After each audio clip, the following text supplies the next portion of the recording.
मोहम्मद हमजा और हम्माद हुसैन कह रहे हैं प्रेजेंट। ठीक है, दोनों की प्रेजेंट लगा देते हैं, मोहम्मद हमजा भी और हम्माद हुसैन। ठीक।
डेडलॉक का टॉपिक हमारा जो है वो ऑलमोस्ट कंप्लीट हो गया था, कुछ स्लाइड्स इसकी बाकी थी, वो देख लेते हैं।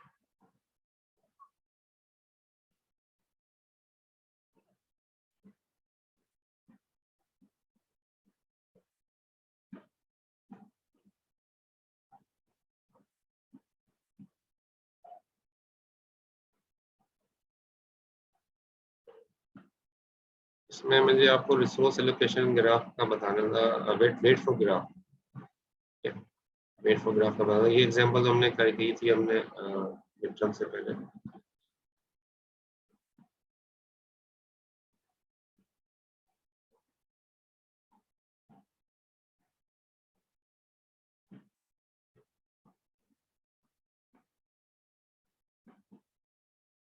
अच्छा, ये रिसोर्स एलोकेशन ग्राफ है। अब इसके अंदर जो है ना, हमें इसके अंदर चूंकि रिसोर्सेज हैं तो हमें पता नहीं चल रहा है इसमें साइकिल है कि नहीं है, या साइकिल जो है इसके अंदर डेडलॉक बन रहा है या नहीं बन रहा। इसमें जो है ना हमें डिफाइन सही तरीके से हो नहीं पा रहा, क्योंकि जाहिर है इसके अंदर ग्राफ थोड़ा कॉम्प्लेक्स सा हो रहा है, कंपोनेंट ज़्यादा है। जो सर्कुलर में जो है हमें नज़र आ रहे हैं वो प्रोसेस है, और जो स्क्वायर शेप में नज़र आ रहे हैं वो जो है वो आपके रिसोर्सेज है, सर्कुलर में प्रोसेस। तो अटेंडेंस हमजा, हाँ अटेंडेंस प्रेजेंट लगा दिया, अटेंडेंस हमजा। अच्छा, अब आप ये देखें कि अगर हमें, ये तो रिसोर्स एलोकेशन ग्राफ हो गया, ठीक है, लेकिन अगर हम इसमें से ऐसा काम करें कि कोई प्रोसेस बजाय किसी मतलब हो क्या रहा है कि ये प्रोसेस रिसोर्स वन को, ये देखे समझे, प्रोसेस जो है रिसोर्स वन को रिक्वेस्ट कर रहा है। रिसोर्स वन किसके पास है? P2 के पास। तो हकीकत में P1 एक्चुअली P2 का वेट कर रहा है ना, कि P2 अपना काम कंप्लीट कर रहे हैं तो R1 फारिग हो जाए तो R1 इसको मिल जाए। तो इस सिनेरियो को अगर इस तरीके से हम समझे कि P1 is actually waiting for P2। जब P2 अपना काम कंप्लीट कर लेगा तो ये रिसोर्स फ्री हो जाएगी और R1 इसको मिल जाएगा। इसको इस तरह से यहाँ पर दिखाया गया। देखिए, ये जो है वेट फॉर ग्राफ है। वेट फॉर ग्राफ के अंदर ना रिसोर्स कोई भी नहीं है। ये इसी RAG का, रिसोर्स एलोकेशन ग्राफ का जो है ना वेट फॉर ग्राफ बनाया गया। और इसमें आप देखिए कि आपको यहाँ पर प्रोसेस नजर आ रहे हैं, ठीक है, P1 P2 P3 P4 process सारे नजर आ रहे हैं, लेकिन इसके अंदर रिसोर्स कोई भी नहीं है। रिसोर्स को हमने कैसे गायब किया, ऐसे किया है कि P1 जो एक्चुअली P2 का वेट कर रहा है, क्योंकि P1 को कौन सी रिसोर्स चाहिए थी, R1, और R1 किसके पास है, P2 के पास। तो हकीकत में P1 P2 का वेट कर रहा है कि P2 अपना काम कंप्लीट करे तो फिर R1 फारिग होकर P1 को मिले। तो उसको हम ऐसे लिख सकते हैं कि P1 actually waiting for P2, जैसे यहाँ पर दिखाया गया। ठीक है, इसके बाद P2 किसको रिक्वेस्ट कर रहा है, R3 को भी कर रहा है, R4 को भी कर रहा है, R5 को भी कर रहा है। और P2 जो है वो जो है R3 को रिक्वेस्ट कर रहा है। R3 किसके पास है, P5 के पास। तो एक्चुअली P2 P5 का भी वेट कर रहा है। P2 जो है R4 किसके पास है, P3 के पास। P2 P3 का भी वेट कर रहा है, और P2 जो है वो P4 का भी वेट कर रहा है। इसको इस तरह से लिखेंगे, P2 is waiting for P5, P2 is waiting for P3 and P2 is waiting for P4।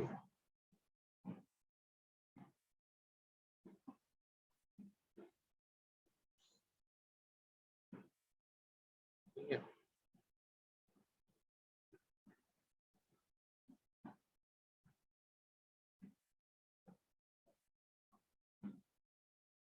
तो उससे होगा क्या कि अब आप देखें P4, अब P4 की अगर हम बात करें तो P4 इस को R2 चाहिए। R2 किसके पास है, P1 के पास। तो एक्चुअली P4 P1 का वेट कर रहा है। तो यहाँ पर आप ये देखिए P4 is waiting for P1। ठीक है, P3 is waiting for P4। ठीक है, P3 क्योंकि P3 R6 R5 चाहिए P3 को, और R5 P4 के पास है, तो P3 is waiting for P4। तो ये इसका एक्चुअली आप देखो ये वेट फॉर ग्राफ बन गया। वेट फॉर ग्राफ बनने में फायदा ये आपको डेडलॉक नजर आ रहा है यहाँ पर कि सर्कुलर है, और ये कई साइकिल इसके अंदर इन्वॉल्व है, 1 साइकिल 2 साइकिल 3 साइकिल इन्वॉल्व है। तो ये P5 जो है वो साइकिल में नहीं आ रहा। अगर P5 अपना काम कर भी ले तब भी जो है ना साइकिल इसलिए खत्म नहीं होगी क्योंकि साइकिल जो है ना वो बहुत सारी है। ठीक है, 3 साइकिल हमें नजर आ रही है, तो इसलिए इसके अंदर कहेंगे में डेडलॉक है, सर्कुलर वेट भी है, डेडलॉक है।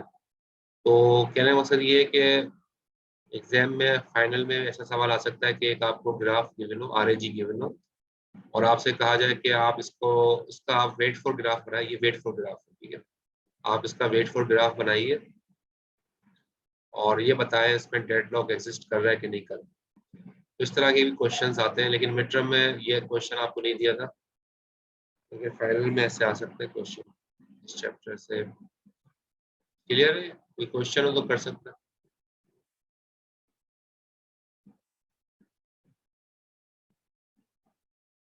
स्लाइड में कोई क्वेश्चन?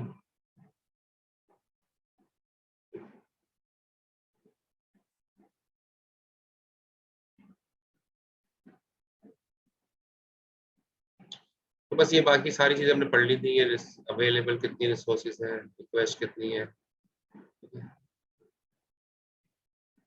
एक ग्राफ, सब ग्राफ आ सकते हैं, किसी भी तरह से आ सकते हैं ग्राफ। ये वाला ग्राफ जो है ना आपको RAG जो कम से कम मिल रहा है उसका आपसे पैसा पूछा जाए, वेट फॉर ग्राफ निकालें, तो जैसे अभी निकाला था, रिसोर्सेज हटा दिए थे, और उसमें फिर आसानी आती है देखने में साइकिल है और डेडलॉक है कि नहीं। ये प्रैक्टिस हमने, ये अलग जो है ना वो प्रॉब्लम एक और भी था जो हमने मिड टर्म से पहले, मैंने आपसे कहा था खुद ही देख लीजिएगा, उसका जवाब भी लिखा हुआ है नीचे। ठीक है, तो ये हमने कर लिया था बैंकर्स एल्गोरिथम का सवाल मिड टर्म से पहले, उसकी एक एग्जांपल थी दूसरी, और ये तो एक दो एग्जांपल्स मैंने रख दी थी यहाँ पर, ये भी एक एग्जांपल मैंने रख दी थी ताकि आप लोग प्रैक्टिस कर लें। तो बहरहाल ये सारी चीज़ें जो है वो हमने मिड टर्म से पहले कर ली थी। सब डिटेक्शन एल्गोरिथम यूजेज। अच्छा,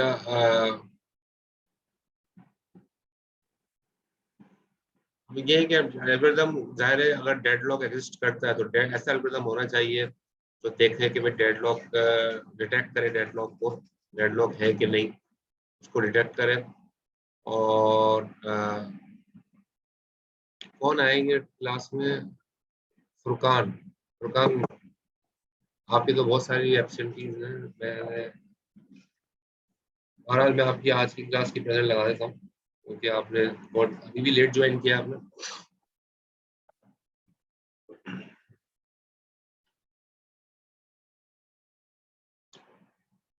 लेकिन अब ड्रॉप अगर आप होते हैं तो फिर जेन्युइन ही ड्रॉप होंगे, क्योंकि जाहिर है मैं ऐसा तो नहीं करूँगा कि आपको अलाउ करूँ लेट और फिर औरों को रोक दूँ, ऐसा तो नहीं कर सकता। तो अब आगे आप ख्याल रखिएगा, अब जो लेट लगेगी, लेट अगर आप हो गए तो फिर उसमें अटेंडेंस मार्क नहीं करूँ।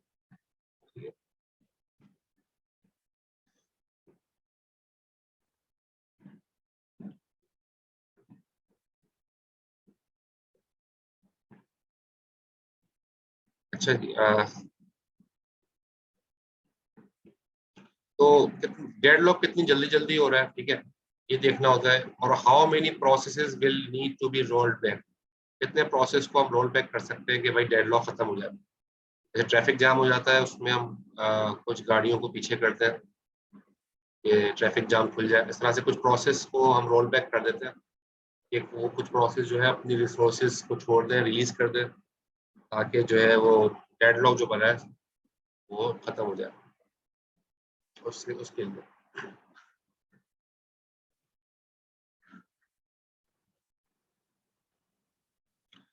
if detection algorithm is invoked arbitrarily, there may be many cycles in the resource graph. तो जिसकी कई बहुत ज्यादा साइकिल्स होंगे जाहिर है, और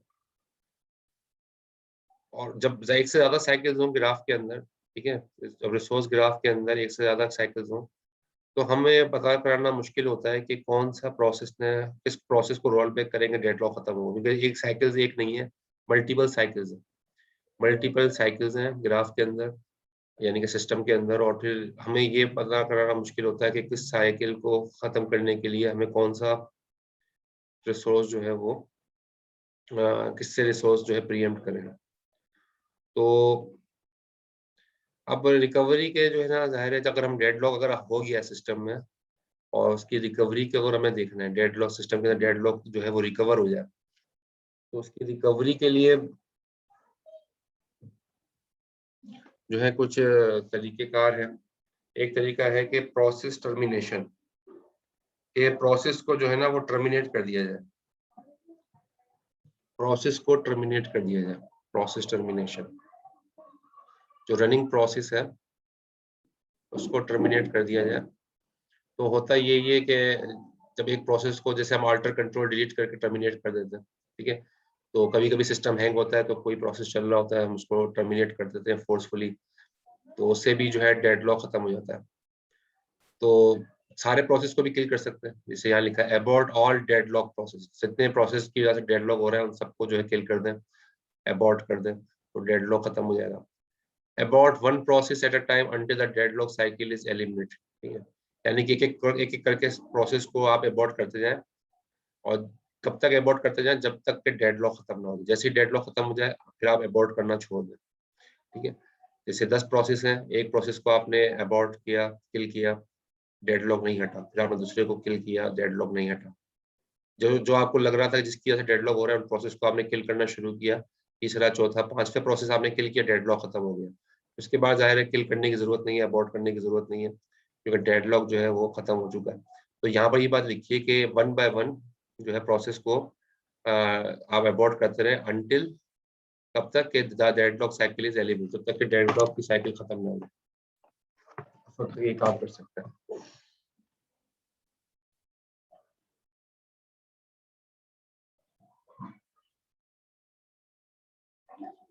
अच्छा जी, in which order should we choose to abort, तो अबॉर्ट करने के तरीकेकार कौन कौन से हो सकते हैं, यहाँ पर लिखा हुआ है। जैसे प्रायोरिटी ऑफ द प्रोसेस, जो हाई प्रायोरिटी प्रोसेस है उसको आप पहले अबॉर्ट ना करें, ठीक है, उनको चलते रहे। लो प्रायोरिटी प्रोसेस को आप अबॉर्ट करना शुरू करें ताकि ज्यादा जो है उसका लॉस ना हो। तो ये तरीकेकार भी होता है। या दूसरा तरीका क्या है, how long process has computed, एक प्रोसेस कितनी देर से चल रहा है, and how much longer to completion, एक एक प्रोसेस कितनी देर से चल रहा है और उसका कंप्लीट करने में कितना टाइम रह गया, ठीक है, ये वाली जो सेकंड वाली बात है, ठीक है, ये यानी कि एक प्रोसेस जो है फॉर एग्जांपल 80% चल चुका है, ठीक है, 80% चल चुका है और 20% बाकी है इसका, तो जाहिर है इसको किल करना नहीं चाहिए, क्योंकि जाहिर है इसका most of the part complete हो चुका है, सिर्फ 20% रह गया है, तो उसको चलते रहने दो, इस प्रोसेस को किल नहीं करो। लेकिन एक प्रोसेस है वो 10% चला है और 10% चला है और अभी उसका 90% बाकी है, तो इस प्रोसेस को आप किल कर दो, इसको किल कर दो, क्योंकि जाहिर है इसका हमें लॉस ज्यादा नहीं होगा, क्योंकि चला ही 10% है, ठीक है, थोड़ा थोड़ा सा ही चला है, और 90% बाकी है तो उसको किल कर सकते हैं, ज़्यादा नुकसान नहीं होगा। लेकिन अगर इसको किल करेंगे तो ज़ाहिर है 80% जो चल चुका था वो भी किल हो जाएगा, तो इसको अगर किल करना मुनासिब नहीं है, इसको जो है चलते रहने दो। ये वाली बात यहाँ लिखी है। कितनी प्रोसेस कितना परसेंट चल गया है, कितना बाकी है, उसको देख के आप फिर प्रोसेस को डिसाइड कर सकते हैं कि किसको किल करना चाहिए, किसको नहीं, डेडलॉक खत्म करने के लिए। तीसरा बता रहे हैं resource the process has use, यानी कितनी रिसोर्सेज प्रोसेस के पास है। ठीक है, प्रोसेस कितनी रिसोर्सेज को यूज कर रहा है। एक प्रोसेस है वो प्रिंटर को भी यूज कर रहा है, रैम को भी यूज कर रहा है, हार्ड डिस्क को भी यूज कर रहा है, कीबोर्ड को भी यूज कर रहा है, ठीक है, वाईफाई को भी यूज, अब इतने सारे रिसोर्सेज को यूज कर रहा है, तो जो ज्यादा रिसोर्सेज को यूज कर रहा हो उसको आप किल कर दो। ठीक है, यहाँ पर तीसरे में जो बात बताई जा रही है, जो प्रोसेस ज्यादा रिसोर्सेज को यूज कर रहा है उसको किल कर दो, क्योंकि जाहिर है ज्यादा उसको किल करने से फायदा ही होगा, बहुत सारी रिसोर्सेज फ्री हो जाएंगी, तो डेडलॉक खत्म होने के ज्यादा चांसेस हैं अगर ऐसा प्रोसेस किल किया जाए जो ज्यादा रिसोर्सेज को होल्ड किए हुए है। तो ये तरीकेकार भी होता है कि यानी यानी कि ऐसा प्रोसेस देखें जो ज्यादा रिसोर्सेज को होल्ड किया हुआ है, उसको हम जो है किल कर दें तो ज्यादा डेडलॉक खत्म होने के चांसेस है। चौथा फोर्थ पॉइंट क्या करें, resources process needs to complete, यानी कि कितने resources process needs to complete, यानी कि कितना प्रोसेस जो है कितने रिसोर्सेज उसको कंप्लीट करने हैं, कितने कंप्लीट हो चुके हैं, रिसोर्सेज इस्तेमाल कर चुका है, कितने बाकी हैं, वो उससे उससे अंदाजा भी हो जाता है किसको किल करना चाहिए। How many process will need to be terminated, कितने प्रोसेस को टर्मिनेट करें। ठीक है, एक अगर 10 प्रोसेस चल रहे हैं तो दो को करें, 3 को करें, कितने टर्मिनेट कर लें, तो उसको भी देख के जो है वो टर्मिनेट किया सकता है। इस प्रोसेस इंटरेक्टिव और बैच प्रोसेस जो है वो, इंटरेक्टिव का मतलब क्या है कि इसमें जो है यूजर के साथ इंटरेक्टिव है कि नहीं, आईओ उसके अंदर जनरेट हो रहा है, इनपुट आउटपुट, तो वो इंटरेक्टिव है। या बैच, बैच का मतलब है ज़ाहिर है वो इसके अंदर सारी कमांड्स होती हैं, वो वन बाय वन सारी चलती रहती हैं। तो अगर इंटरेक्टिव होता है तो उसको किल कर सकते हैं, कोई मसला नहीं है। बैच को किल कर देंगे तो बहुत सारी कमांड जो है वो किल हो जाएंगी, क्योंकि वो वन बाय वन सब चल रही होती है। तो बहरहाल ये बहुत सारी चीजें हैं। ऑपरेटिंग सिस्टम इटसेल्फ भी उसका जो एल्गोरिदम है, जो ऑपरेटिंग सिस्टम के अंदर जो मैकेनिज्म है वो भी ये चेक करता रहता है कि किस रिसोर्स को जो है वो, किस प्रोसेस को जो है वो डिलीट किया जाए, उसका क्राइटेरिया उसके अंदर डिफाइन होता है। तो ये क्राइटेरिया हो सकते हैं प्रोसेस को टर्मिनेट करने के। तो प्रोसेस टर्मिनेट करके भी डेडलॉक को रिकवर किया जा सकता है, डेडलॉक से बाहर आया जा सकता है। एनी क्वेश्चन इस स्लाइड में?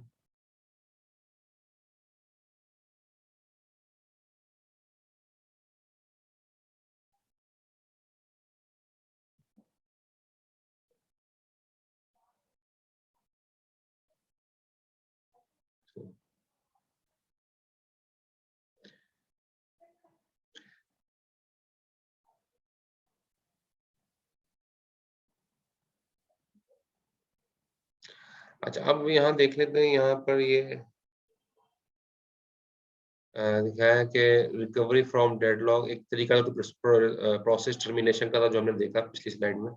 इस स्लाइड में क्या कर रहे हैं कि रिकवरी डेडलॉक से हो सकती है रिसोर्स प्रीएम्पशन, यानी कि जो रिसोर्सेज किसी प्रोसेस को दी नहीं है उसको उससे वापस ले लीजिए,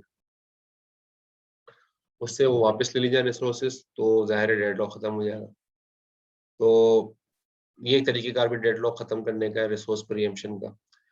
तो इसमें आप ये देखते हैं भाई किस प्रोसेस से रिसोर्स ली जाए। तो पहला काम तरीका क्या होता है कि पहले आप देखें किस प्रोसेस को हम, किस प्रोसेस से रिसोर्सेज को वापस लें, प्रीएम्प्ट करें रिसोर्सेज को, किस प्रोसेस से। तो सिलेक्टिंग अ विक्टिम, ठीक है, तो हम देखेंगे कि ऐसा प्रोसेस जिसके अंदर हमें मिनिमम कॉस्ट के साथ हम बाहर आ सकते हैं, ऐसा प्रोसेस हम ढूंढें कि जो जिससे अगर हम प्रीएम्प्ट कर ले रिसोर्स तो हमारा ज़्यादा नुकसान नहीं होगा और डेडलॉक खत्म हो जाएगा।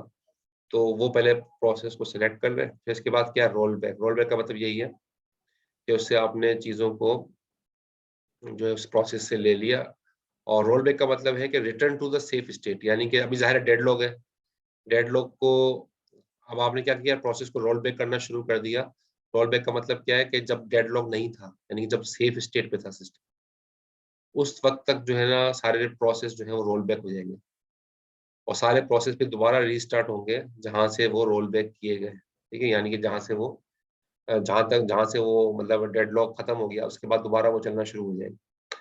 ये विंडोज में भी आप होता है ये मैकेनिज्म। विंडोज में भी जब कभी ऐसा करप्ट हो जाता है मामला या डेडलॉक हो जाता है, तो उसके अंदर एक ऑप्शन है, कभी कभार बहुत सीरियस जो है ना वो फाइल्स करप्ट हो जाती हैं, तो उसके बाद वो ऑप्शन देता है कि जो है ना आप अपनी प्रीवियस जो आपकी विंडोज की स्टेट थी, जो जिसके अंदर विंडोज परफेक्ट चल रही थी, उस पे आप सिस्टम को ले जा सकते हैं। तो फिर वो क्या होता है, सारी उस पे वो सिस्टम को रोल बैक कर देता है। फिर वो सारी चेंजेस खत्म हो जाती हैं जो उस रोल बैक के बाद उस रोल बैक के बाद हुई होती हैं, तो वो सारी चेंजेस खत्म हो जाती हैं, सिस्टम अपनी पुरानी कॉन्फ़िगरेशन पे चला जाता है। मोबाइल के अंदर भी आप देखें ये होता है फैक्ट्री रीसेट। ठीक है, फैक्ट्री रीसेट से ये फायदा हो जाता है कि आपके मोबाइल में काफी सारे वायरसेस वगैरह जो भी आ जाए, इसकी वजह से काफी मोबाइल भी आपका हैंग होता है। लेकिन फैक्ट्री रीसेट करते हैं तो वो एक तरह से सेफ स्टेट पे चला जाता है सब चीजें, क्योंकि वो सारी चीजें लेकिन उससे खत्म हो जाती हैं। ठीक है, लेकिन सेफ फैक्ट्री रीसेट का तो मसला ये है कि वो तो सारी चीजें खत्म कर देता है। रोल बैक ये होता है कि जो लास्ट आपकी ऐसी ऐसी स्टेट होती है जिसके अंदर सारी स्टेट सारे प्रोसेस सेफ स्टेट में होते हैं, वो वहां तक रोल बैक करता है। ठीक है, यानी कि बिल्कुल फैक्ट्री रीसेट तो बिल्कुल ही खत्म कर देता है ना सारी चीजें, वो खत्म नहीं करता बल्कि रोल बैक ये करता है कि जहां तक लास्ट आपका कॉन्फ़िगरेशन पीसी की सही होती है, जिसमें सारी चीजें स्मूथली चल रही होती हैं, डेडलॉक नहीं होता, तो वहां तक वो सिस्टम को रोल बैक कर देता है। तो इसमें लॉस ज्यादा नहीं होता, थोड़ा सा मतलब लॉस होता है कि कुछ चेंजेस जो आपने की होंगी 1-2 घंटे पहले, 3 घंटे पहले, जब डेडलॉक हुआ उससे पहले, वो आपकी सारी ज़ाया हो जाएंगी, बाकी उसके बाद उससे पिछले की सारी रहेंगी आपके पास, तो ये फायदा होता है। अच्छा, starvation. Starvation some process may always be picked up as victim including number of rollback and cost factor। और इसमें ये भी हो सकता है कि आप एक प्रोसेस को पिक करें और उसको रोल बैक करें, रोल बैक करके दोबारा वो आगे चलेगा, दोबारा से डेडलॉक बन जाएगा, फिर उसको रोल बैक करें, फिर आगे चलेगा, फिर डेडलॉक बन जाएगा। बार बार रोल बैक करने से भी काम सही नहीं हो रहा, तो फिर हो सकता है वो स्टारवेशन में चला जाए, वो प्रोसेस कभी कंप्लीट ही ना हो, क्योंकि वो बार बार डेडलॉक बना रहा है। आप रोल बैक किए जा रहे हो तो वो बार बार जो है आगे आके डेडलॉक बना रहा है, तो वो प्रोसेस कभी भी कंप्लीट नहीं होगा, वो हमेशा मतलब वो काफी डिले हो जाएगी, उसको स्टारवेशन में चला जाएगा, क्योंकि बार बार उस प्रोसेस को हम रोल बैक कर रहे हैं डेडलॉक को खत्म करने की वजह से।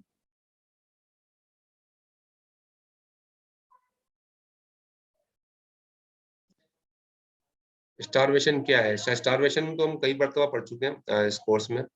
स्टारवेशन ये होता है कि प्रोसेस जो है ना वो चल नहीं पा रहा, उसको चलने के लिए वेटिंग में लगा हुआ है और वो चल नहीं पा रहा, कंप्लीट नहीं हो पा रहा, काफी डिले हो रहा है उसको कंप्लीट करने में। ठीक है, तो उसको कहते हैं स्टारवेशन। ठीक, ये हमने शुरू में वहां भी पढ़ा था, फर्स्ट का फर्स्ट सर्व में। एक मिनट, ये सवाल दो। जी जी। अच्छा,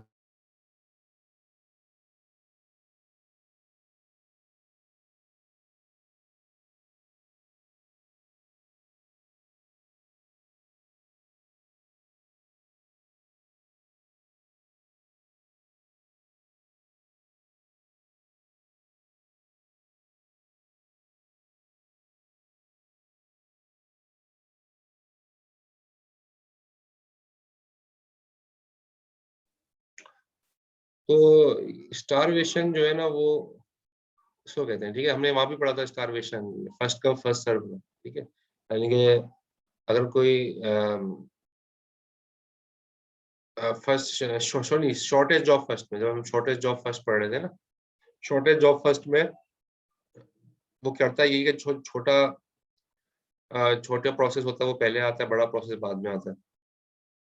तो छोटे प्रोसेस अगर मुसलसल आते रहे तो बड़ा प्रोसेस का चल नहीं पाएगा, उसको डिले होता रहेगा, उसको कहते हैं स्टारवेशन।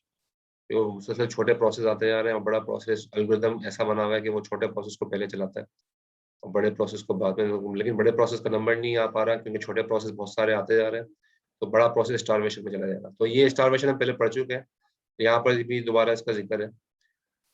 तो यहाँ पर चैप्टर हमारा एंड हो गया। ठीक है, ये जो चैप्टर था हमारा डेडलॉक का, ये यहाँ पर खत्म हो गया। इस चैप्टर से होगा क्विज। ठीक है, क्विज कब होगा? अगली क्लास में, नेक्स्ट क्लास में। तो आपकी तैयारी भी होगी इस चैप्टर की, ज़ाहिर है मिड टर्म में आपने पढ़ा भी है और सारी चीज़ें पढ़ ली हैं इसकी, तो इंशाल्लाह नेक्स्ट क्लास के अंदर जो अपकमिंग क्लास आएगी नेक्स्ट वीक फ्राइडे को, उसमें इस चैप्टर से क्विज लेंगे।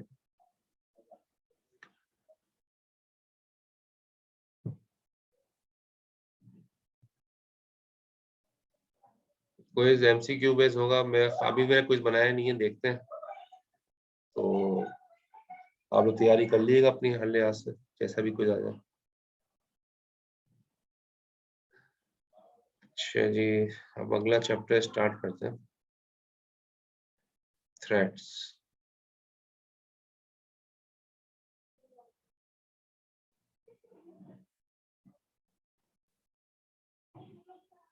थ्रेड्स चलते हैं।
अच्छा, इसको ओपन कर लेते हैं।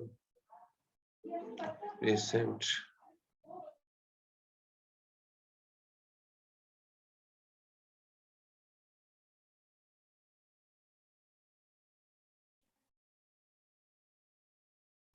थ्रेड्स,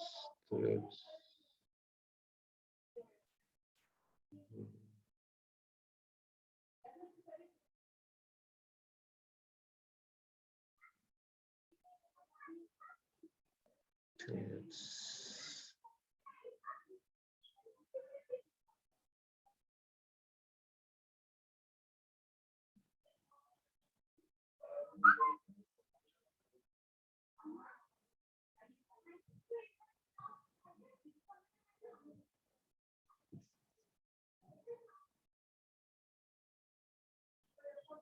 इसको देख लेते हैं कुछ।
अच्छा, थ्रेड्स का ये हमारा नया चैप्टर है, इसको हम स्टार्ट करने जा रहे हैं। इसमें कुछ फाइल्स भी मैं ओपन कर देता हूँ।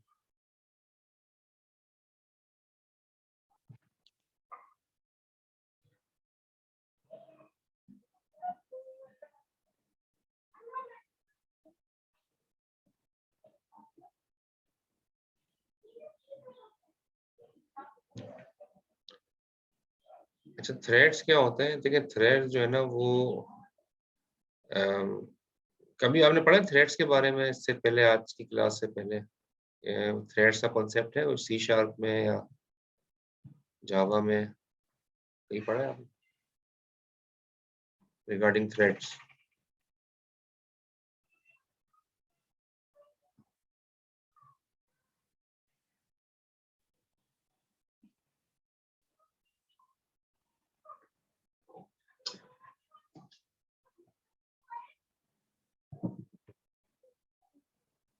तो थ्रेड जो है हमारा चैप्टर है, इसमें हम ये देखते थे। अच्छा, ये सवाल मैंने आपसे किया था, कोई आप लोगों ने पढ़ा है इसके बारे में? नहीं पढ़ा इसके बारे में, शायद नहीं, बिलाल नहीं था। अच्छा, देखो थ्रेड्स के चैप्टर में होता क्या है, थ्रेड्स में होता क्या है एक्चुअली। थ्रेड वैसे उर्दू में तो धागे को कहते हैं, ठीक है। धागे का मतलब क्या है कि हमारे जो, अगर हम उसके पॉइंट ऑफ व्यू से देखें, प्रोग्रामिंग पॉइंट ऑफ व्यू से, तो हम जो कोडिंग करते हैं, ठीक है, जो कोडिंग करते हैं, तो इस तरीके से तकरीबन हमारी कोडिंग होती है, तो यहाँ पर दिखाया गया।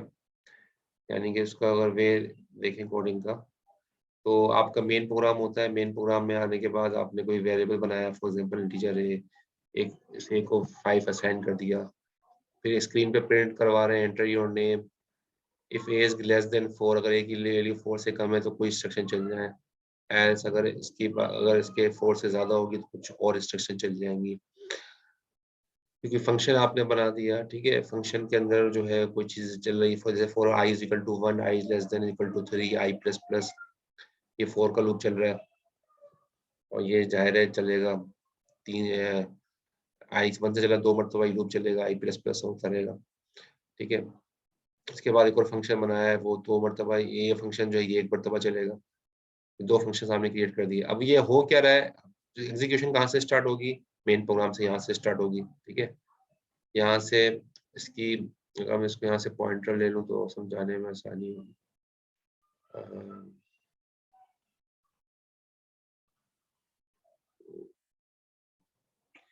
तो आप ये देखें कि मेन प्रोग्राम, अब ये थ्रेड आपको नजर आ रहा है कि मेन, पहले मेन चलेगा, मेन के बाद ये वेरिएबल क्रिएट होगा, फिर ये 5 असाइन हो जाएगा, फिर ये चीज चलेगी लाइन, ये जो लाइनें चल रही हैं, हम इसको अगर इसका फ्लो दिखा रहे हैं, फ्लो कहाँ से हो रहा है, execution of flow top to down होता है, और एक एक करके सारी इंस्ट्रक्शन जो है चलती रहती है, ठीक है, इस तरह से।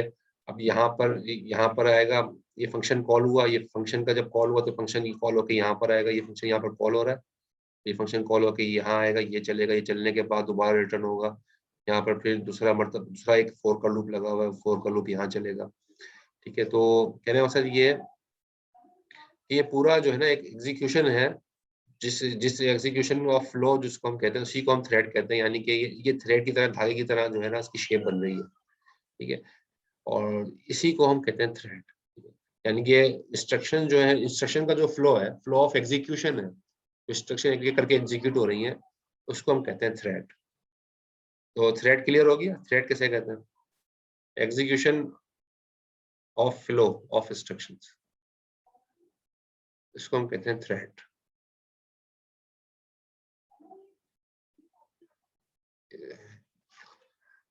अच्छा, अब इसको जो है अगर हमें समझना है कि थ्रेड जो है, वो थ्रेड भी दो किस्म के होते हैं। एक जो होते हैं, मतलब प्रोसेस, जाहिर है प्रोसेस क्या होता है, प्रोसेस के अंदर जो है इंस्ट्रक्शंस ही होती है ना। अभी हम पढ़े, अभी तक जितना हमने ऑपरेटिंग सिस्टम में पढ़ा, प्रोसेस के बारे में पढ़ा, ठीक है। तो प्रोसेस एक्चुअली क्या होता है, सेट ऑफ इंस्ट्रक्शंस ही होती है। अब प्रोसेस के अंदर सिंगल थ्रेड भी होता है, यहाँ पर सिंगल थ्रेड है। ये सिंगल थ्रेड का मतलब क्या है, ये धागा देखें, शुरू से एक चल रहा है, ये फंक्शन कॉल हुआ, फंक्शन कॉल होकर नीचे फंक्शन पे आया, ये फंक्शन का लूप चलेगा, फिर लूप चलने के बाद जब वापस पलटेगा, कहाँ पर वापस आएगा, यहाँ आएगा जहाँ से फंक्शन कॉल किया था उसके नीचे आएगा, उसके बाद ये लूप दोबारा चलेगा फोर का। तो ये धागा एक ही है, सिंगल थ्रेड है। तो कोई भी प्रोसेस सिंगल थ्रेडेड भी होता है, मल्टी थ्रेडेड भी होता है। ये सिंगल थ्रेडेड प्रोसेस है कि यही यहाँ पर कहीं भी ये थ्रेड जो है ब्रेक नहीं हो रहा, ये थ्रेड कहीं भी ब्रेक नहीं हो रहा, सिंगल थ्रेड है। तो हम ये कहेंगे कि ये एक ऐसा प्रोसेस है जिसके अंदर एक ही थ्रेड है, ठीक है। मल्टी थ्रेड भी होता है। मल्टी थ्रेड का मतलब क्या है, जैसे आप यहाँ देखेंगे मल्टी थ्रेड, कि मेन का प्रोग्राम का फंक्शन कॉल, मेन का प्रोग्राम है, यहाँ पर कोई स्ट्रिंग हमने वेरिएबल बनाया str के नाम से, और प्रिंट एंटर योर नेम आएगा, फिर str को हमने असाइन कर दिया रीड लाइन। रीड लाइन एक फंक्शन है, लेकिन रीड लाइन फंक्शन जब चलेगा तो उसकी वैल्यू असाइन होगी str को, और ये str एज अ पैरामीटर हम किसी फंक्शन में भेज रहे हैं। ये फंक्शन है, उसके अंदर सॉरी ये नया फंक्शन बनाया void फंक्शन, उसके अंदर हम एज अ पैरामीटर ये भेज रहे हैं। तो ये वाला जो फंक्शन है ये उस वक्त तक नहीं चलेगा जब तक कि str इसको नहीं मिलेगा, और str कब मिलेगा, जब रीड लाइन का फंक्शन चले, यानी कि प्लीज एंटर योर नेम, जब तक यूजर नेम एंटर नहीं कर रहा उस वक्त तक str कंप्लीट नहीं होगा, और जब तक str कंप्लीट नहीं होगा उस वक्त तक ये फंक्शन चलेगा नहीं, क्योंकि जाहिर है ये वेटिंग करता रहेगा। ऐसे फंक्शन को कहते हैं डिपेंडेंट फंक्शन है, यानी यहाँ भी कहेंगे ये फंक्शन डिपेंडेंट है str पे, कोई पैरामीटर इसको मिलेगा तो ये चलेगा, तो विदाउट पैरामीटर जो है ना ये नहीं चल सकता।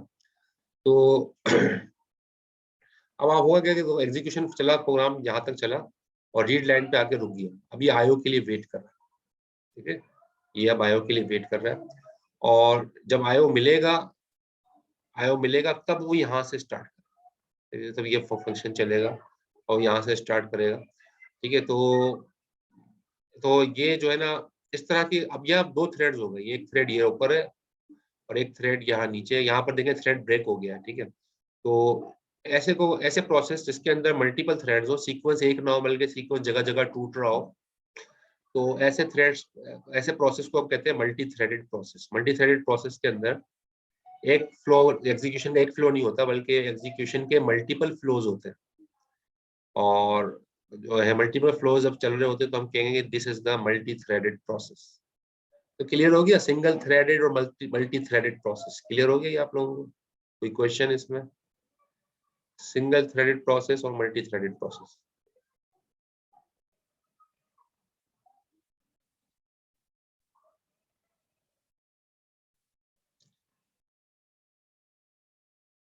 ठीक है, क्लियर है।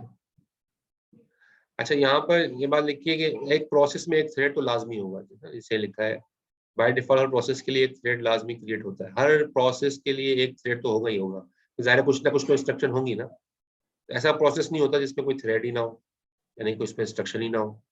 अगर ऐसा कोई प्रोसेस है जिसमें इंस्ट्रक्शन नहीं है तो हम क्या कहेंगे, वो प्रोसेस कोई काम नहीं करेगा, ज़ाहिर है कोई इसमें इंस्ट्रक्शन है नहीं।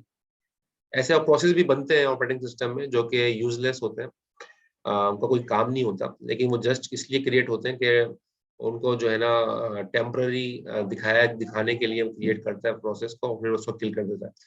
तो लेकिन जनरली कोई भी प्रोसेस होता है उसके अंदर इंस्ट्रक्शंस होती हैं, तो हम ये कहते हैं कि एक प्रोसेस के अंदर कम से कम एक थ्रेड तो होगा ही होगा, विदाउट थ्रेड कोई इंस्ट्रक्शन कोई प्रोसेस जो है वो अगर एग्जिस्ट भी कर रहा है तो वो बेकार है, उसको किल कर देना चाहिए। और ये बात है कि ये जो एक थ्रेड है ना, ये थ्रेड क्रिएट कौन करता है, ये जो थ्रेड है फ्लो ऑफ एग्जीक्यूशन, ये क्रिएट कौन करता है, ये क्रिएट करता है कर्नल। ये कर्नल के बारे में हम पढ़ चुके हैं।